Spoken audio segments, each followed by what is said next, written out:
അസ്സലാമുഅലൈക്കും. Welcome to Salalah kitchen. ഇന്നത്തെ recipe zinger ആണ്. Chicken വെച്ചിട്ടുള്ള സിംഗർ. അതിന് ചിക്കൻ്റെ ചെസ്റ്റ് ഭാഗം സ്ലൈസ് ആയിട്ട് കട്ട് ചെയ്തെടുത്തിട്ടുണ്ട്.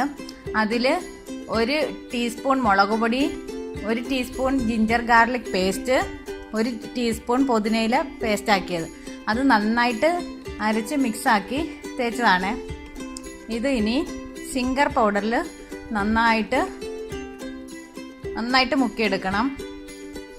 സിംഗർ പൗഡർ അതിൻ്റെ എല്ലാ ഭാഗത്തും നന്നായിട്ട് പിടിച്ചിരിക്കണം.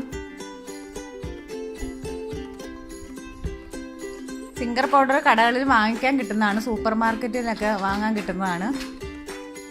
ഇതിനി തിളച്ച എണ്ണയിലേക്ക് ഇടാം. അത് ഫ്രൈ ആകുമ്പോഴത്തേക്ക് 1 കസ് ഇല അരിഞ്ഞത്, ഇനി 1 സമൂൺ വലിയ ബ്രെഡാണ്, അത് നീളത്തിലുള്ള ബണ്ണ് അതെടുത്തിട്ടുണ്ട്. അതൊന്ന് ചൂടാക്കി 2 ഭാഗവും അതിൻ്റെ കട്ട് ചെയ്ത് മാറ്റണം. എന്നിട്ട് അത് 2ആയിട്ട് കട്ട് ചെയ്തെടുക്കണം.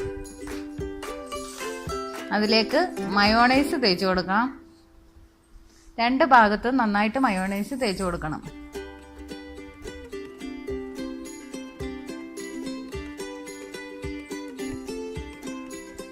ഇനി ഇതിലേക്ക് ഇല അരിഞ്ഞത് വെച്ച് കൊടുക്കാം. ഫിൽഫിൽ ഒഴിച്ചു കൊടുക്കാം. ടൊമാറ്റോ കച്ചപ്പ് അത് ഒഴിച്ചു കൊടുക്കാം. അതിലേക്ക് ചിക്കൻ ഫ്രൈ ആയത് വെച്ച് കൊടുക്കാം. ഇതിൻ്റെ മുകളിലാക്കിയിട്ട് 1 പീസ് ചീസ് വെച്ച് കൊടുക്കണം. അതിന് അതിൻ്റെ മുകളിൽ ആ ബണ്ണ് വെച്ച് ക്ലോസ് ചെയ്യണം. എന്നിട്ട് ഒന്നുകൂടെ ചൂടാക്കാം. മെഷീനില്ലാത്തവർ ഫ്രൈ പാനിൽ വെച്ച് അപ്പുറം ഇപ്പുറം നന്നായിട്ട് ചൂടാക്കി എടുക്കണം. എന്നാൽ ചീസ് നന്നായിട്ട് മെൽറ്റായി വരുള്ളൂ. സിംഗർ റെഡി ആയിട്ടുണ്ട്. ഇത് ഫ്രഞ്ച് ഫ്രൈസ്, ടൊമാറ്റോ കച്ചപ്പ് ഇതിൻ്റെ കൂടെ കഴിക്കാം. ഈ വീഡിയോ ഇഷ്ടമായെങ്കിൽ എല്ലാവരും ലൈക്ക് ചെയ്യണം, ഷെയർ ചെയ്യണം, സബ്സ്ക്രൈബ് ചെയ്യണം. Thank you for watching.